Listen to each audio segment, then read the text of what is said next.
Hello বন্ধুরা, আমরা এখন আছি রোদেলা বাগানে। চারিপাশে শুধু রোদেলা গাছ। তো এই আপুটা হচ্ছে এখানে থাকে উনি। আচ্ছা, এই যে আপনি যে বললেন যে এগুলো হচ্ছে রোদেলা গাছ, তো আমরা তো এই বিষয়ে এতটা জানি না, তো আপনি একটু বলেন যে এটা দিয়ে আসলে কি হয়। এটাতে চা চা খাওয়া হয়, তারপরে এগুলো পাতা দিয়ে ছোট মাছ দিয়ে তরকারি রান্না করে খাওয়া যায়। এটা টক পাতা হিসেবে ব্যবহার করা টক হয়। পাতা হিসেবে ব্যবহার করা হয়। আচ্ছা আচ্ছা, এই যে দেখতে পাচ্ছেন অনেক রোদেলা ধরে আছে, এগুলাকে মূলত চা করে খাওয়া হয়।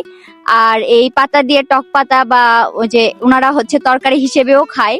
অন্য দেশে বিক্রি করা হয়, কিংবা এই বাংলাদেশে আমাদের যে অফিসে উৎপন্ন হয়েছে এটা মানে চা ও নিজে কইরা পণ্য বিক্রি করে। ওনারা এগুলাকে বাজারজাত করে দেশের বাহিরে হচ্ছে সেল করে।